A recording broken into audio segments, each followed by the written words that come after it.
கீழடி நாகரிகம் ஒரு செருப்படி கொடுத்தது இந்தியாவிற்கு. ஆமாம், இந்த செப்பேடுகளை கொண்டு வந்து விட்டார்கள். இரும்பு நாகரிகத்தை கண்டுபிடித்தது கங்கை சமவெளி பகுதி 1800 கிறிஸ்து பிறப்பதற்கு முன் 1800 ஆண்டுகளுக்கு முன்பு. அதை வைத்துதான் இந்திய வரலாறு அமைகிறது. ஆரியத்திலும் எழுதியிருந்ததுனால் சமஸ்கிருதத்திலேயே எழுதுனதுனால ஒரு வழியில் வந்து நமக்கு கெட்டதிலும் நன்மை. எப்படி ஆரியர்கள் இல்லைன்னா நம்ப மாட்டாங்க. இது பொய்யான பிளேட்டுப்பாங்க, அங்கே ஆட்டை போட்டுருவாங்க. இது பொய்யான பிளேட்டப்பா, இதெல்லாம் நம்ப முடியாது, பின்னாளில் எழுதப்பட்டது அப்படின்னு கொண்டு வந்துடுவாங்க. இப்போ அவங்க வாயெடுத்து போயிருப்பது சமஸ்கிருதத்திலும் இருக்கு. இந்த செப்பேடுகள் வந்து ராஜராஜ சோழன் காலத்தினுடைய ராஜேந்திர சோழனுடைய செப்பேடு. ராஜராஜ சோழன் காலத்தில் உள்ள செப்பேடுகள் 21. இவர் 3 குலோத்துங்க சோழனுடைய 3. நாகப்பட்டினம் வந்த உடனே தான் விஷயமே உங்களுக்கு பெருசாகுது, விஸ்வரூபம். மெரிபா பன்னீர் சோடா, ஐ ட்ரஸ்ட் மெரிபா. கட்டட தொழிலில் உச்சம் கண்டவர்கள், வாணிபத்தில் உச்சம் கண்டவர்கள், கப்பல் கட்டுதலில் உச்சம் கண்டவர்கள், நாகரிகத்தில் உச்சம் கண்டவர்கள். எதுல சார் தமிழர்கள் பாக்கி?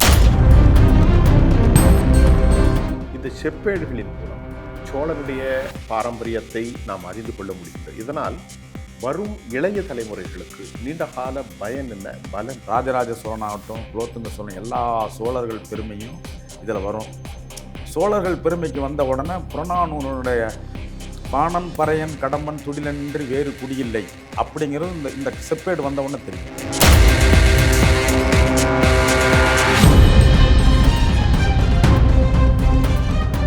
உலகத் தமிழர்கள் அனைவரையும் நான் இப்போது வரவேற்கிறேன். இந்த நிகழ்ச்சியில் உலகின் கலாச்சாரங்களும் வாழ்வியல் தத்துவங்களும் மாறிக்கொண்டே இருக்கும் இந்த வேளையில் உலகத்தில் எத்தனையோ சமூகங்கள் வாழ்ந்து மறைந்து போயிருக்கிறார்கள். ஆனால் அவர்களுடைய வரலாறு இன்றும் உலக அளவில் மெய்ப்பிக்கப்பட்ட ஒன்றாகும். அது புதைக்கப்பட்டிருந்தாலும் அதை நாம் பாதுகாக்க வேண்டிய கடப்பாடும் பொறுப்பும் ஒரு நீண்டகால தலைமுறைகளுக்கு இருக்கிறது. அண்மையில் இந்திய பிரதமர் திரு மோடி நெதர்லாந்தில், குறிப்பாக தமிழ்நாட்டின் சோழர்கள் காலத்தில் 11ஆம் நூற்றாண்டில் கண்டெடுக்கப்பட்ட அவர்கள் வாழ்வியலில் நடந்த அற்புதமான அந்த செப்பேடுகள் இங்கிருந்து கடத்தப்பட்டிருக்கிறது அல்லது இடம்பெயர்ந்திருக்கிறது. அதனை நாம் இந்திய தேசத்திற்கு கொண்டு வர முயற்சியில் வெற்றியும் பெற்றிருக்கிறோம். சோழர்களின் வரலாறு மட்டுமல்ல, தமிழர்களுடைய யதார்த்தத்தை நம்முடைய கண்ணியத்துக்குரிய ஐயா, வரலாற்று பேராசிரியர் என்றுதான் நான் அவரை சொல்வேன், ஆனால் அவர்களிடத்தில் புதைந்திருக்கிற பல விடயங்களை தமிழ் பேசும் உங்களோடு நான் கதைக்க காத்திருக்கிற இந்த நேரத்தில் பேராசிரியர் திரு ராமச்சந்திரன் அவர்களை வரவேற்கிறேன். ஐயா வாங்க. வணக்கம். இந்த செப்பேடுகள் நெதர்லாந்திலிருந்து தற்போது ஒரு பெரும் செய்தியாக இருக்கிறது. இது குறித்து உங்களுடைய பார்வைங்க. நம்ம 2வது பேசுவோம். இதுங்க செப்பேடுகள் 1862 இந்த செப்பேடுகள் வந்து லைடன் யூனிவர்சிட்டி நெதர்லாண்டில் இருக்குது. லைடன் யூனிவர்சிட்டி அது அம்ஸ்டர்டாமுக்கு மேற்கால வந்து ஒரு 100 கிலோமீட்டரில் இருக்குது. நெதர்லாண்டில் அம்ஸ்டர்டாம் மெயின் எல்லாருக்கும் தெரியும், தலைநகரம். Very good. அதனுடைய அருகில் உள்ள லைடன்கிற கிராமங்களில் அந்த பல்கலைக்கழகம் இருக்குது. இந்த பல்கலைக்கழகம் ஒரு முதல் 5 வரிசையில் உள்ள ஓல்டஸ்ட் அல்லது பழமையான பல்கலைக்கழகங்களில் லைடன் யூனிவர்சிட்டி ஒன்று. 1555 கட்டியாச்சு. பெரிய பழைய காலத்து யூனிவர்சிட்டி. அந்த யூனிவர்சிட்டிலையும் வந்து 1862ஆம் ஆண்டு ஹென்ரிக் ஹாமேக்னு ஒரு ப்ரொஃபஸர் இருக்கார். அவர் ஆசியன் ஸ்டடீஸ் மட்டும் கான்சன்ட்ரேட் பண்ணுவார். ஆசியன் கல்ச்சர் ஆசியாவினுடைய கலாச்சாரம் பண்பாடை பற்றிய ஒரு படிப்பு அங்கே உள்ள துறை. அந்த துறையின் பேராசிரியர் தேடி பிடிச்சி கடைசியாக வந்து இந்த செப்பேடுகளை கைப்பற்றுறார். 1862ஆம் ஆண்டு இந்த செப்பேடுகளை கைப்பற்றுறார். அதாவது இந்தியாவிலேருந்து இல்லை, அது நெதர்லாண்டில் கைப்பற்றுறார். நெதர்லாந்து லைடனில் அங்கே ஒரு ஃபாதர் இருந்திருக்கார்.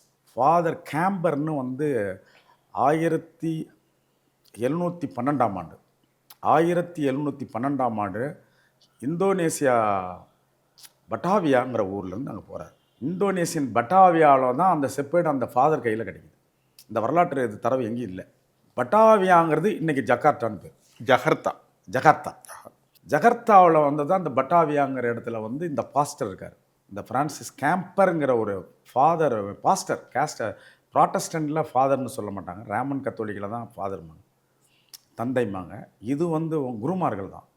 அதனால் வந்து ப்ராட்டஸ்டன்னுடைய பாஸ்டர் அந்த கேம்பருங்கிறவர் தான் ஜக்கார்த்தாவிலேருந்து நேராக எடுத்துக்கிட்டு நெதர்லாந்து போய்ட்டார், லைடன் போய்ட்டார். அவரு குடும்பத்தின் வாரிசாக அதை பயபக்தியோடு ஒரு 100 ஆண்டுகள் வைத்துருக்காங்க. 1712 1862 இதான் பெரிய விடயம். இதில் எங்கே இதற்கு வந்து அவர்கள் அந்த யூனிவர்சிட்டியில் 1862 வருஷம் கிடைச்சவுடன் அந்த யூனிவர்சிட்டிய முகப்பு வெப்சைட்னு சொல்கிறோம் பாருங்கள், அந்த முகப்பு அந்த காலத்தில் புரோச்சர் ஒரு இது போட்டு புத்தகம் கொடுப்பாங்க அட்மிஷனுக்கு. அந்த புத்தகங்கள் எல்லாம் இந்த தமிழ் செப்பேடுகள் தான் முதல் புகைப்படம். அது 1920 ஃபெமிலியர் ஆகுது. லைடன் காப்பர் பிளேட்னு பல ஆராய்ச்சியாளர்கள் அதை போய் பார்த்துட்டு எழுதுனாலும் அது விரிவான ஒரு தொன்மையான இது யாருக்கும் தெரியல எங்கேருந்து போச்சு என்னன்னு. இதை ஃபாதர் கேம்பர் கொண்டு போயிடுறாரு நெதர்லாண்டுக்கு. யூனிவர்சிட்டியில் வந்து ஹேமார்க் வாங்கிறார், ப்ரொஃபஸர் வாங்கிறாரு, வச்சு இன்னைய வரலும் பார்வைக்கு வர்றாங்க. யார் வேணாலும் போய் பார்த்துக்கலாம். இப்போ இதுக்கு என்ன பின்னணின்னு கேட்டிங்கன்னா, இப்போ தான் நம்ம வரோம். இந்த செப்பேடுகள் வந்து ராஜராஜ சோழன் காலத்தினுடைய ராஜேந்திர சோழனுடைய செப்பேடு. ராஜராஜ சோழனுடைய மகன் ராஜேந்திர சோழன், அவனுடைய மகன் குலோத்துங்க சோழன்.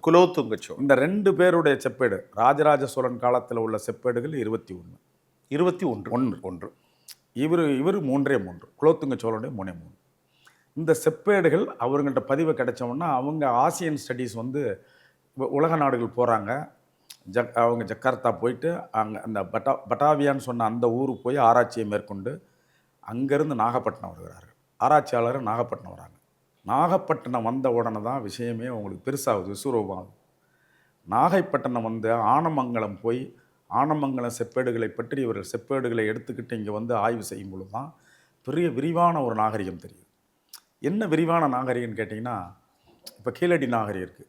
இந்த கீழடி நாகரிகம் வந்து சின்ன வெளியே தோண்டிய உடனே அறிவியல் ரீதியாக கார்பன் டேட்டிங் அல்லது கரிமப் பொருளை ஆய்வு செய்தல் மூலமாக அதனுடைய வயதை கணக்கிடலாம். Carbon dating.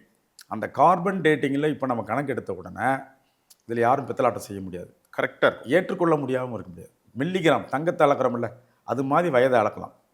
இப்போ வயதை அளந்த உடனே கிறிஸ்து பிறப்பதற்கு முன்னவே 3550 ஆண்டுகள் வந்துருச்சு. அப்போ 3350 ஆண்டுகள், இந்த ஆண்டை ஒரு 2000 வருடம், 5500 ஆண்டுகள் பழமையான ஒரு தமிழ் மொழியினுடைய நாகரிகத்தை, இரும்பு நாகரிகத்தை. அப்படின்னா அதுக்கு முன்னாடி எவ்வளோ நாகரிகம் இருந்திருக்கும்? சொல்லி மாளாது. ஆக இந்த பெரிய இரும்பு நாகரிகத்தை கண்டுபிடித்தவுடன் உலகத்துக்கே வாயடைச்சல். இந்திய அரசாங்கத்துக்கு பெரிய வாயடைப்பு. காரணம், இரும்பு நாகரிகத்தை கண்டுபிடித்தது கங்கை சமவெளி பகுதி 1800 கிறிஸ்து பிறப்பதற்கு முன் 1800 ஆண்டுகளுக்கு முன்பு. அதை வைத்து தான் இந்திய வரலாறு அமைகிறது. அதற்கு முன் லார்டு மெக்சைன், லார்டு வந்து பல ஆங்கிலேயர்கள், அப்புறம் பின்னாளில் வந்து மஜும்தார்னு ஒருத்தர் இந்தியன் ஹிஸ்ட்ரி எழுதுகிறார். மஜும்தார் அண்ட் சர்க்கார்னு இந்த 2 பேராசிரியர் எழுதுகிறாங்க. எல்லாரும் வரலாறு எழுதுனதும் இந்த கங்கை சமவெளியில் இரும்பு கண்டுபிடிச்ச கிறிஸ்து பிறப்பதற்கு முன் 1800 வருடத்துக்கு முன்னாடி தான் நடந்தது. எல்லாமே பின்னால் தான் எல்லாம் நடந்ததுன்னு சொல்கிறாங்க. இப்போ நம்ம 3300 வருந்தோடனே வாயடைச்சி போச்சு. தமிழ் நாகரிகம் உச்சம். இந்த தமிழ் நாகரிக உச்சத்தில் இருக்கும்போது 3000 ஆண்டுகளுக்கு முன்னாடியே கீழைக்கடலையும் மேலைக்கடலையும் தமிழர்கள் ஆட்கொண்டிருக்கார்கள். கரிகால சோழன் காலத்திலேயே கீழைக்கடல் மேலைக்கடல்லாம் வியாபாரம் வந்து பைபிளில் அகஸ்டஸ் அண்டு சாலமன் வர்றாங்க. சோழ வரலாற்றை பார்க்கின்ற போது கரிகால் சோழனுடைய ஆண்டு 2000 ஆண்டுகள். ஆமாம். ராஜேந்திர சோழன், கங்கை கொண்ட சோழன், குலோத்துங்க சோழன் 11ஆம் நூற்றாண்டு. 1000 ஆண்டுகள். இந்த இடைப்பட்ட நாகரிகத்தை பற்றி, இந்த 1000 ஆண்டுகள் இடைப்பட்ட நாகரிகத்தை தான் சொல்கிறேன். இதில் வந்து உங்களுக்கு அந்த காலகட்டத்திலேயே கீழைக்கடல் மேலைக்கடலில் வந்து வாணிபம் செய்தல் தமிழர்களுக்கு சர்வசாதாரணம். அப்போ அதற்கு காரணம் என்னன்னு கேட்டிங்கன்னா, முதலில் இந்த உலகத்தில் வந்து இந்த வாசனை திரவியங்களை முதலில் வந்து கொண்டு போனவர் அரேபியர்கள். இந்த அரேபியர்கள் சும்மா இருந்திருக்க வேண்டும். சும்மா இருக்க முடியாமல் அங்கோராவில் போய் உலக சந்தை அங்கோரா டர்க்கியில் இந்த உலக சந்தையில் இந்தியாவில் உள்ள வாசனை பொருட்கள் பட்டை, லவங்கம், கிராம்பு, ஏலக்காய், ஜாதிக்காய், துருக்கி இதையெல்லாம் எடுத்துக்கொண்டு ஜாவா, சுமத்ரா, இந்தியாவிலிருந்து நம்ம இந்திய வாணிப பொருள் அரேபியாவுக்கு கொடுப்பார்கள். அரேபியர்கள் அதை எடுத்துக்கொண்டு வந்து துருக்கிக்கு போவார்கள். துருக்கி தான் யூரோப்பியர்களுக்கு முகத்துவாரம். அப்போ இவர் இந்த யூரோப்பியர்களுக்கு இந்த வாசனை திரவியங்கள் தெரியாது. உணவுகளை அவர்கள் சுட்டு திங்கிறவர் தான். அதற்கு முன் மாமிசத்தை சுட்டு திம்பவர். சுட்டுச்சாங்க பனிப்பகுதிகள். அது பனிப்பகுதி. நம்ம ஊர் மிளகை போட்ட உடனே சொர்ருன்னு ஏறிடுச்சு. அடே அதோட லவங்கம், பட்டை, ஏலக்காய், கீழக்காய்னு போட்டு இந்த வாசனை திரவியங்களில் போட்ட உடனே அவன் 100 கிராம் மட்டன் சாப்பிட்றவன் 1 கிலோ சாப்பிட்றான். அப்போ இந்த அரேபியர் டேய் இந்த பையன் எங்கேருந்துடா கொண்டு வர்றான் அப்படின்னு மோப்பம் பிடிச்சவங்க போர்ச்சுகீஸ்காரர், லிஸ்பன்காரர். போர்ச்சுகீஸுக்கு பாயிங்களை தாஜா பண்ணோம்னா நீ என்னோட வாணி. இந்த பாயிங்க எப்பயுமே வந்து அப்போ பாய் கிடையாது, பாய் இல்லைங்க. அப்போ இந்த அரேபியர்கள் வந்து பாய் 1400 இல்லைங்க. அரேபியர்கள் நம்ம பொதுவாகவே அந்த அரேபியர்கள் பொதுவாகவே இந்தியாவினுடைய கலாச்சாரத்தை எல்லாம் பாய். நீங்க சொல்றது கலவைக்கெல்லாம் கலவைக்கல். பட் அரேபியர்கள் வேற, பாரசீக மக்கள் வேற, பெர்ஷியன் வேற, டர்க்கி வேற, துருக்கி வேற. ஆனா இன்னைக்கு எடுத்து எல்லா இடத்துலையும் பாய் தான் கூட்டுவோம் நம்ம. இப்போ சரி. ஏன்னா ஐயா ஒரு சின்ன குறுக்கீடு, இந்த செப்பேடுகளை பார்க்கின்ற போது சோழ மன்னர்களுடைய பாரம்பரியம் சமஸ்கிருதத்தில் எழுதப்பட்டிருக்கிறது. எனக்கு ஒரு ஆச்சரியம், சமஸ்கிருதம் தமிழ்நாட்டில் ஒரு ஒரு ஒரு 1000 ஆண்டுகளுக்கு முன்பு கோலைச்சக்கூடிய ஒரு மொழியாக இருந்ததா? ஒரு கேள்வி வருகிறது. இதனை மனோன்மணியம் சுந்தரனார் எழுதுகிறார். ஆரியம்போல் வழக்கு இழந்து ஒளிந்து சிதறா உன் சீரிழமை கண்டு திறமையர்ந்து வாழ்த்துவோமேன்னு தமிழ்தாய் வாழ்த்தில் பாடுறாரு. ஆரியம்போல் வழக்கு இழந்து ஒளிந்து அப்படின்னா அதுக்கு முன்னாடி ஆரியம் நல்லா பயங்கரமாக இருந்திருக்கு, வளர்ந்துருக்கு. அந்த காலகட்டத்தில் தமிழ் 2ஆம் கட்ட மொழியாக தான் இருந்திருக்கு. சமஸ்கிருதம் மூத்தது என்ன நிரூபிச்சுட்டாங்க. அவங்க வேணுனே ஒரு பொய்யான தகவலை சொல்லி அதான் கேட்குறேன். அது பொய்யான தகவலில் எல்லாம் ஏற்றுக்கிட்டாங்க. இன்னைக்கு உலகம் முழுவதும், அமெரிக்காவில் கூட நான் அன்னைக்கு பார்த்தேன், எல்லாருமே தமிழில் தான் சொல்கிறாங்க. தமிழ் தமிழ் தமிழ் தமிழ் நம்மளும் அதை படிச்சுதாங்க. தமிழ்னு வரமாட்டேங்குது. Tamil oldest language in world பார்த்தீங்கன்னா எபிரேயம். அந்த எந்த எபிரேயம், லத்தீன், கிரேக்கம், லத்தீன். தென் அதை தாண்டி வந்தீங்கன்னா வந்து Aramaic and Hebrew and Tamil தான். தமிழ் இது அவங்களெல்லாம் சாப்பிட்ற அளவுக்கு தமிழ் தான் உச்சத்தில் இருந்திருக்கு. ஒரு கேள்வி. இப்போ நம்ம உலகத்துக்கு நல்லே சொல்ல போகிறோம். இப்படிப்பட்ட ஒரு இடத்தில் பள்ளிச்சந்தம் என்று சொல்லக்கூடிய இடத்தில் சூடாமணியில செப்பேடுகள் தாமிரப்பட்டயத்தில் பதிவு செய்ததையும் படித்தோம். எனக்கு என்ன வேண்டாம், சோழர்களின் பாரம்பரிய நாகரிகம், பாரம்பரிய வரலாறு சமஸ்கிருதத்தில் இருப்பதனால் சோழ மண்டலத்தை சமஸ்கிருதம் ஆட்கொண்ட கதைகள் ஏதாவது உண்டா வரலாற்று? இப்போ என்னன்னு கேட்டிங்கன்னா, சூடாமணி வர்மன்கிறவர் கேட்டுக்கிட்டாரு. அவர் காலத்தில் அதை கட்ட முடியல. பின்னாளில் வந்து அவனுடைய மகன் வந்து மாரதுங்கவர்மன் இருக்கான். மாரதுங்கவர்மன் தான் வந்து உங்களுக்கு துங்கவர்மன் பேர்.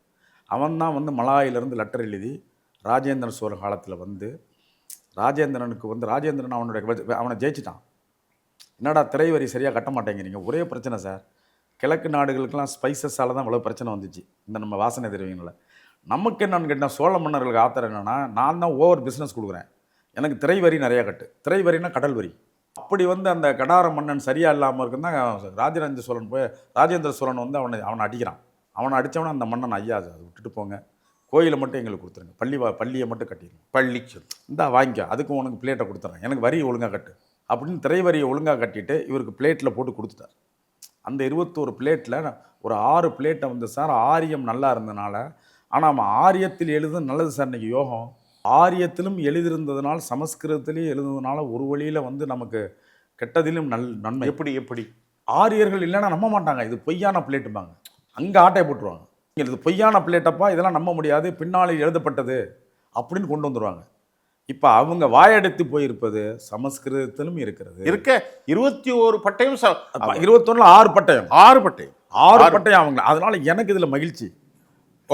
ஆமாம், அவனுக்கு நம்ம உங்களுக்கு மதிச்சு ஒரு அத்தன்டிசிட்டியாக அக்செப்ட் பண்ணி அவ்வளோதான். அத்தன்டிசிட்டிக்கும் உங்களுக்கு எங்கே இந்த மாதிரி நான் சொன்னால் பொய்யும்ப. Very good. நீயும் சேர்ந்து அதில் இருக்கியே, உன் கதை அதில் தானே இருக்கு. அதில் கதை சமஸ்கிருதத்தில் இருக்குல்ல, என் தாய்மொழி இருக்கு, உன் தாய்மொழி இருக்குல்ல. அது என்னன்னு கேட்டிங்கன்னா, என்னுடைய இதில் இப்போ 21 பிளேட்லேயும் வந்து நாம் ஒரு சாசனம் எழுதி கொடுக்கும்போது நான் யார், என் மூதாதையர் யார் அப்படிங்கிற வரலாற்றை சொல்லி, நான் இந்த இடத்தில் இன்றைய தேதிக்கு உங்களுக்கு எழுதி தருகிறது என்னவென்றால் அப்படின்னு போட்டு, இந்த ஆனைமங்கலத்தை நான் உங்களுக்கு 100 வேலி நிலமுள்ள 16 கிராமம் அடங்கிய 100 வேலி நிலமுள்ள இந்த ஒரு 100 வேலி, ஒரு வேலின்னு எவ்வளோ ஏக்கர்? 5.6 ஏக்கர். 6 ஏக்கர். அப்போ 100 ஏக்கர், 600 ஏக்கர் வந்து 16 சின்ன அன்னைக்கு கிராமங்களில் சின்னது தானே சார். 100 குடி 50 குடி தான், சின்ன குடி. அதனால அந்த 16 குடிகளோட இல்லை பாரதி 30 கோடி முகமுடைய ஆள் உயிர்னு பாடினான் ஆமாம் ஒரு 70 வருஷம் முன்னாடி. ஆமாம். அப்போ அது ஒரு 1000 வருஷத்துக்கு முன்னாடி. அவ்வளோ அது என்னங்க லட்சத்தில் தான் இருந்திருக்கும். அதே தான். அதே போல் எழுதி கொடுத்தாச்சு. அந்த 16 குடிகளை சேர்ந்த ஆனைமங்கல ஏரியா எடுத்து. ஆனைமங்கலம். ஆனைமங்கலங்கிறது நிறைய பேர் தவறாக சொல்கிறாங்க. சரி. மங்கலம்னா பிராமணர்களுக்கு எழுதி கொடுத்த இடங்கள். ஆமா பேரு ஆமா மங்கலம். ஆமா, அது அப்படி நானும் படிச்சேன். ஆமா, மங்கலம் என்றாலே பார்ப்பனர்களுக்கு எழுதி கொடுத்தது. அப்ப பார்ப்பனர்கள் வந்து அந்த 600 ஏக்கர்லையும் ஜமீனா இருந்திருக்காங்க. எஸ். அந்த ஜமீன்கள் யானையை வளர்க்கக்கூடியவர்கள். ஏன்னா யானை அந்த நேரத்தில் எக்ஸ்போர்ட் ஆகும், வெளிநாடுகளுக்கு ஏற்றுமதி ஆகும். அதனால யானைகள் வளர்ப்பு உள்ள அந்த பார்ப்பனிய கும்பல் அங்க இருந்திருக்கிறது. கீழே நாடுகளுக்கு ஏற்றுமதி யானை கொண்டு. நீங்க சொல்ற மாதிரி ஜாவா, சுமத்ரா எல்லாருக்கும் சார் ஒவ்வொரு இங்க இருந்து வந்த உடனே சார் இந்தியாவில் உள்ள மன்னர்கள் வந்தால் யானையில் தான் வருவார்கள் அப்படின்னு அன்னைக்கு வரைபடங்கள் தானே படத்தை கேப்சர் பண்ணிடுவாங்க. உங்களுக்கு அந்த படம்லாம் காமிக்கிறேன். அப்போ கேப்சர் பண்ண உடனே ஓ அப்படி யானையில் வர்றாங்களா, நம்மளாம் சின்ன சின்ன போனீஸில் கோவேரி கழுதியில் போயிட்டு இருக்கோமே, கொண்டு வந்த யானை அப்படின்னோடனே யானையும் நாங்கள் சப்ளை பண்ணுறோம், கவலைப்படாது அப்படின்னு 500 டன்னு 400 டன்னு கப்பலை கட்டி அட் ஏ டைமில் 10 யானையை உள்ளே ஏற்றிருக்கான் சார். 10 மேலே ஏற்றிருப்பான். ஏற்றிட்டு கொண்டு போய் ஒவ்வொரு டைமில் யானையை வித்துறான். யானை அது கொடுக்கல பவளம் முத்து எல்லாம் இருக்கேன், முத்து பவளம் தந்தங்கள் எங்கே என்னான்னு இல்லை, எல்லாமே மயில் தொகை முத்து பவளம் வாசனை திரவியங்கள். கப்பலில் ஏற்ற வேண்டியெல்லாம் ஏற்றி மேலே மட்டும் மிருகத்தை ஏற்றிக்க வேண்டியதான் சார். அதான் அந்த காலத்து வாணிப தொழில். சோழ மக்கள், சோழ நாட்டினுடைய அரசர்கள் பிரகதீஸ்வரர் கோயிலை பார்க்கின்ற போது நான் ஒரு நிமிஷம் அதிசயித்து போய்விட்டேன். அவன் கட்டிடக்கலையிலும் அற்புதமாக இருந்திருக்கிறான். நீங்கள் பார்த்திருப்பீர்கள் சார். அவர் வந்து 1010 கட்டி கும்பாபிஷேகம் பண்ண. ஆமாம் ஆமாம். அதுக்கு முன்னாடி 1000 வருடங்களில் திருவாரூர் கோயில். ஓ, திருவாரூர் கோயில் பார்த்தீங்கன்னா அப்படின்னா 2000 வருஷத்துக்கு முன்னாடி, 2000 ஆண்டுகளுக்கு திருவாரூரை பார்த்தீங்கன்னா அந்த கடல் ஓரப்பகுதியில் எப்படி வடிகால் வைத்து எப்படி ஒரு குளம் கட்டி ஒரு நீர் சார் எல்லையற்ற ஒரு பெரிய சிவில் இன்ஜினியரிங், பெரிய பொறியாளர் இருந்திருக்காரு. ஆர்கிடெக்சர் பொறியாளர்.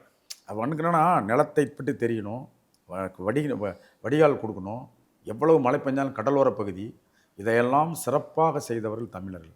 இவன் விட்டுட்டானா தொழில் கட்டட தொழிலில் உச்சம் கண்டவர்கள், வாணிபத்தில் உச்சம் கண்டவர்கள், கப்பல் கட்டுதலில் உச்சம் கண்டவர்கள், நாகரிகத்தில் உச்சம் கண்டவர்கள். எதில் சார் தமிழர்கள் பாக்கி? ஐயா, ஒரு சின்ன குறுக்கீடு. என் தாய்மொழி, என்னுடைய உணர்வு, என் வாழ்வு எல்லாமே தமிழ். உங்களுக்கும் அப்படித்தான். ஒரு 7வது, அதாவது ஒரு 400 ஆண்டுகளால் முகலாயர்களுடைய வரலாறு நம்மளுக்கு இங்கே இருக்கிறது. அவர்கள் தாஜ்மஹாலை கட்டினார்கள், ஆக்ரா கட்டினார். அதற்கு முன்பு வட இந்திய சொசைட்டியில் இந்த தமிழர்களின் செழிப்பை போன்று, சோழர்களை போன்று, பாண்டியர்களை போன்று கீழ்ப்பகுதிகளுக்கு நீங்கள் கஜனை சப்போர்ட் செய்திலிருந்து, ஸ்பைசிஸிலிருந்து எந்த வரலாறும் ஆரிய அந்த வடபகுதிகளுக்கு இல்லையே. தமிழர்களுக்கு இருந்த மாதிரி மொழியாலும் செழிப்பு, ஐயா, வணிகத்தாலும் செழிப்பு. இன்னைக்கு உள்ள உங்களுக்கு விட்னஸ்ன்னு சொல்கிறோம்ல. ஆமாம், ஆதாரங்கள் சொல்கிறோம்னா. இப்போ ஆதாரங்கள் பொத்துக்கிட்டு மேலே வர அவன் முழிக்கிறான். ஓ, ஏறுகாலத்தில் ஒரு காலம் ஆதாரம் இல்லாமல் கல்வியறிவு இல்லாத தமிழர்கள் பகுதியில் கொண்டு வந்து வர்ணாசிரமம்னு ஒன்று விட்டாங்க. அந்த வர்ணாசிரமம் கடவுளே கொடுத்தவரான்னு சொல்லி மனுன்னு ஒரு மன்னன் இருந்தான், அவன் கொடுத்தாங்கன்னா அவன் எங்கே அந்த மனு இருந்தான், எங்கே ஆண்டான், ஒரு வரலாறு இல்லை. என்ன சொல்கிறான் வர்ணாசிரமத்தில்? நெற்றியில் பிராமணர்கள், தோளில் சத்திரியர்கள், இடுப்பில் வைசியன், பாதத்தில் சூத்திரன், பஞ்சமாதக. அது கீழே அதுக்கு கீழே வந்து பஞ்சமர்னு ஒரு கிளாஸை விட்டுட்டு அதுக்கு இடையில அவர்களை தீண்டத்தகாதவர்கள். எவ்வளோ பெரிய கொடுமையா! அந்த தீண்டத்தகாதவர்கள் ஏன் அவன் கொண்டு போனான் தான், அவன் தான் இவனுக்கு முன்னாடி பூசாரி. பார்ப்பானுக்கு மூத்த பறையன் என்று இருக்கிறது. ஆமாம், என்சைக்ளோபீடியாவில். ஆமாம், பார்ப்பனுக்கு மூத்த பறையன். அவன் வந்து அப்போ என்ன மூத்த பறையனா என்ன, அதுக்கு அண்ணன் தம்பி எல்லாம் கிடையாது.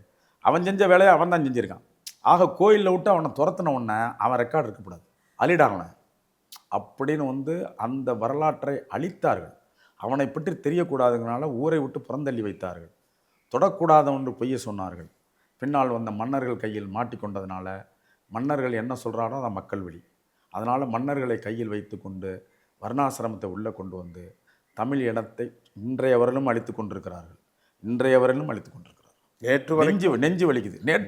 நேற்று இன்னும் ஒரு மணி காலை வரைக்கும் the hectic talk is going on is so called சனாதன தர்மம். சனாதன தர்மம் சார். நான் என்ன சொல்கிறேன், நீ சூத்திரனை முன்னாடி வை. நாங்களாம் சூத்திரர்கள். இப்போது சூத்திரம் வச்சிருக்கவன் தான் சூத்திரம் சார். ஒரு மேளம் அடிக்கணும்னா அதுக்கு சூத்திரம் இருக்குது. ஒரு கல் தச்சன்னா கல் எப்படி செய்யணும், வெட்டி எடுக்கணும். உளியிலிருந்து இது வந்து ஒரு பெரிய கண் வடிக்கும்போது பெரிய உளியால் தட்ட முடியாது. அதுக்கு ஒரு மைக்ரோ உளி, சின்ன உளி, 90 வகையான உளியை வந்து சிற்பி வச்சுருக்கான். கல் தச்சன் வச்சுருந்துருக்கான், மரத்தச்சன் வச்சுருந்துருக்கான், கொல்லம் வச்சுருந்துருக்கான், தட்டான் அதை விட சின்ன தட்டான்னா நகை செய்கிறவன். இந்த தட்டான அதை விட சின்ன சின்ன தொழில் உயிரெலாம் வச்சுருக்கான். நான் தொழில் வைத்திருந்த ஃபார்முலா வச்சுருந்தவனாச்சே நான் ஃபார்முலா வச்சுருந்தவனை சூத்திரன் என்று எப்படி நீ கீழே வைக்கலாம்? அதை தாண்டி உலகத்தை வானிட ஜோதிடத்தை தெரிந்த வள்ளுவனை நீ எப்படி வந்து வள்ளுவப்பறையன் என்று வெளியே வைக்கலாம்? வள்ளுவப்பறையன் அவன் பேர் வான ஜோதிடத்தை முதலில் உலகத்தில் கண்டுபிடித்தவன் வள்ளுவப்பறையன். அஸ்ட்ராலஜிஸ்ட் 9 கிரகங்களும் எப்படி சுற்றுகின்றன, அதுக்குள் 27 நட்சத்திரங்கள் எப்படி விளையாடுகிறது, இதில் 12 ராசிகளும் என்ன சுற்றுகிறது, அனைத்தையும் சொல்லவன் வந்து தமிழன். நாங்கள் சூத்திரதாரிகள். எங்களை இப்போ வர்ணாசிரமம் நாங்கள் வச்சுக்கிறோம். சூத்திரன் முன்ன வை, அடுத்து சத்திரியன்னு ஒன்று கிடையாது, சத்திரனை எடுத்துருங்க. மோடிங்கிற ஒரு பிரதம மந்திரி ஆண்டார், அவர் சத்திரியர் கிடையாது. இங்கே உள்ள முதல் மந்திரி, இன்னைக்கு உள்ள முதல் மந்திரி சத்திரியர் கிடையாது. நாங்கள் சத்திரியர் கிடையாது. அதனால் எங்களை சூத்திரனை முன்னாடி வச்சு அடுத்து பிராமணர்கள் கீழே வச்சு முடிஞ்சு போச்சு வர்ணாசிரமம். நாங்கள் ஏற்றுக்கிறோம். இப்போது ஒரு கேள்வி, நம்ம நிகழ்ச்சியுடைய இறுதிக்கு வந்துட்டோம். இப்போ இந்த செப்பேடுகள் இருக்குது பாருங்கள், நமக்கு இந்தியாவுக்கு வரப்போகிறது. ஆமாம், வந்து விட்டதா? வரப்போகிறது. இந்த செப்பேடுகளின் மூலம் சோழனுடைய பாரம்பரியத்தை நாம் அறிந்து கொள்ள முடிகின்றது. இதனால் வரும் இளைய தலைமுறைகளுக்கு நீண்டகால பயன் என்ன, பலன் என்ன? சார், சைவ நெறிகளும் வைணவ நெறிகளும் பின்னால் வந்தது. அதற்கு முன் மூத்தது வந்து சமணமும் பௌத்தமும். வரலாறை மறைக்கக்கூடாது. சமணமும் பௌத்தமும் ஏற்றுக்கொள்ளக்கூடிய தன்மை இல்லைனா மனிதன் இல்லை. ஆக நான் முதலில் பௌத்தம் வந்தது. எல்லா உயிருக்கும் ஏமம் இறைவனே, எல்லா உயிருக்கும் பாதுகாப்பாவனே. புறநானூற்றில் இருக்குது. புறநானூரிலும் எல்லா உயிருக்கும் ஏமம்னு தான் வருது. ஆக நீங்கள் எல்லா உயிருக்கும் ஒரு இறைவன், நம்ம எல்லாரும் ஒன்று என்று சொன்னது பௌத்தம். சமணம் என்பது நெறிமுறை, வாழ்க்கையின் உச்சக்கட்ட நெறிமுறை. அதை கடைபிடிக்க முடியாது. அது தோத்ததுக்கு காரணம் ரொம்ப உச்சக்கட்ட நெறிமுறை. அது கீழே நடந்து போகும்போது கூட நீங்க மயில் தொகையில அது நடைமுறை சாத்தியம், இம்பாசிபிள், நடைமுறை சாத்தியம் இல்லை. அதனால அது கொஞ்சம் அதனால அது குறைவு கிடையாது. ஆனால் பௌத்தம் வந்து எல்லோருக்கும் எல்லாம் அன்பே இருக்கு. அதை ஒழித்தது சைவம். சைவ நெறியை ஒழித்தது காரணம் ஆரியத்தில் வந்தது தான் சைவம். அதிலிருந்து சண்டை போட்டு கொண்டு வந்தவர்கள் தான் வைணவம். அவர்களுக்குள் சண்டை. சரி, சைவமும் வைணவம் அதுக்குள்ளே இருந்த அந்த மன்னர்களை கையில் போட்டு கொண்டதுனால 2 குலதெய்வங்களையும் நம்ம 2 சாமியும் கும்பிட்ற அளவுக்கு தமிழர்கள் முட்டாளாகிவிட்டார். இப்பொழுது ஒரு கருத்துக்கு சொல்லுங்கள். இன்றைக்கு எல்லாவரையும் மிகைத்த ஆரியம் நிற்கிறதே, எல்லாவற்றிலும் இன்றைக்கு ஆரியர்கள் தான் சார். ஆரியர்கள் சில தமிழ் குடிகளும் கூட கேட்கின்றேன். ஒரு பழமொழி எனக்கு தெரிந்த ஒருத்தர் இருக்கிறார். அவர் செல்வத்தில் மிகைத்து விட்டார். அவருக்கு இப்போது ஆசை, நாங்கள் பிராமணர்களை போன்று பேச வேண்டும் என்று. அவர் தமிழ் சமூகத்தில் மிகவும் கீழ்நிலை சமூகமாக அடையாளப்படுத்தப்பட்டார். சார் வந்து உங்களுக்கு பட்டியலின மக்கத்தில் ஒரு நீதிபதி ஆனவன் வந்து சமஸ்கிருதத்திலே தான் சார் வீட்டில் சாண்டிங் போயிட்டு இருக்கு. வைத்தியரீதியில் எனக்கு ஒருவனை பார்க்க போனேன், சீன் அப்படியே திருப்பி ரிட்டர்ன் ஆகிட்டேன். ஏன்னா காலில் உள்ளே போகும்போதே சமஸ்கிருதத்தில் ஒழிச்சிக்கிட்டு இருக்கு. நான் அவர் நம்ப மாட்டீர்கள், திரும்பி வந்துட்டேன். அந்த அவரை பற்றி நான் சொன்னேன், காக்கை அண்ணனடை நடப்பதென்று தன்னடையும் கெட்டதாம் என்றேன். அதேதான். ஆக நீங்கள் வந்து ஆரியம் வந்து இன்றைக்கும் ஆண்டு கொண்டிருக்கிறது. ஆனால் அது காரணம் ஒற்றுமை இல்லாத தமிழர்கள்.